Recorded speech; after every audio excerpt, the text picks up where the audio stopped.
Colour का वो दिख रहा है ना, दूसरी तरफ येलो कलर का दिख रहा है ना, इसको आपने क्या करना है, निकाल देना है।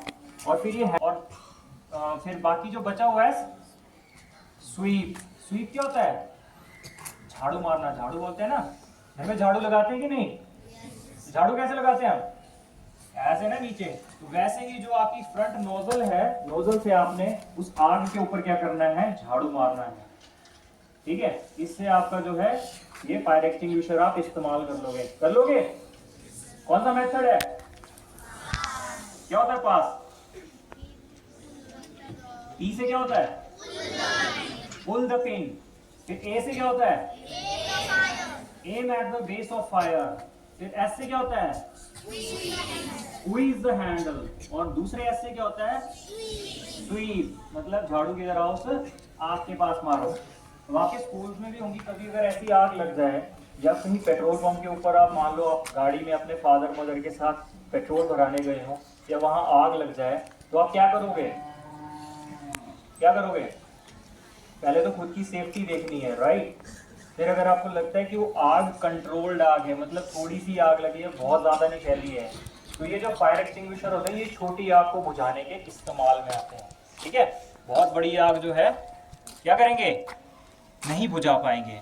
ठीक है, तो इस तरीके से हम जो है फायर के ऊपर कंट्रोल कर सकते हैं। इसमें भी फायर का जो मैंने मॉड्यूल आपको बताया, इसमें अभी तक किसी को कोई सवाल, किसी को कोई डाउट, किसी को कोई क्वेरी? एनीवन? समझ आया? कर पाओगे? कर लोगे ना?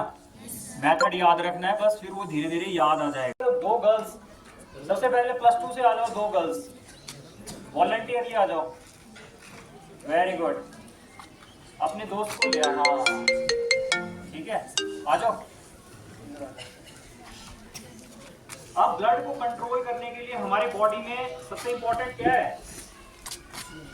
हाँ, ब्लड की जरूरत है ना हमें। कितना ब्लड होता है ह्यूमन बॉडी में?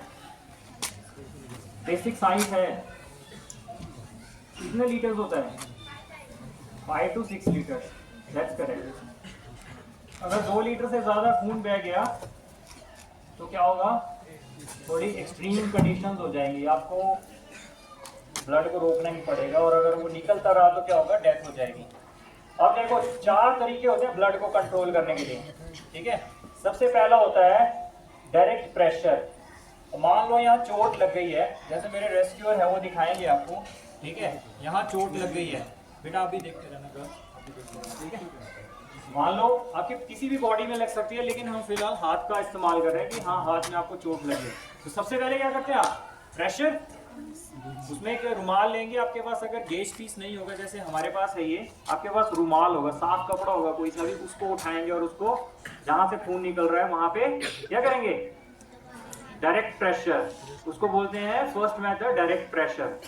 ठीक है, अब डायरेक्ट प्रेशर में अगर एक रुमाल से अगर वो कंट्रोल नहीं हो रहा है तो आप क्या करोगे? एक रुमाल और डालोगे।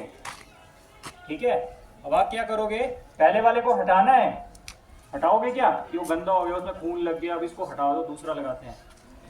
नहीं हटाना है, आपने क्या करना है? उसी के ऊपर एक दूसरा गेज पीस या एक रुमाल जो है और लगा देना है। ठीक है, और दूसरे से भी नहीं हुआ, एक और चढ़ा दो ऊपर से, मतलब जितना बड़ा डीप कट होगा आप उतनी बड़ी आप बैंडेज उसको लगा सकते हैं, या डायरेक्ट उसको अप्लाई कर सकते हैं, राइट। अब अगर फिर भी नहीं रुक रहा है, 3 बैंडेज लगा दिए आपने, या 3 जो है आपने बड़े बड़े पट्टियां रुमाल लगा दी, फिर भी नहीं रुक रहा है, now what you gonna do? What should be the next step? हमारे घर में टैंकियां होती है ना, पानी की टैंकियां, पानी की टैंकियों से टैंकी तक पानी कैसे पहुंचाते हैं? और मोटर लगाते हैं नीचे, अपने आप तो नहीं चढ़ेगा ऊपर। ठीक है, तो हमारे अंदर भी एक मोटर है, कौन सी है? ब्रेन, ब्रेन चढ़ाएगा। हार्ट, हमारा हार्ट क्या करता है? पंप करता है ना। तो अब हमारा सेकेंड मेथड आ जाता है एलिवेशन।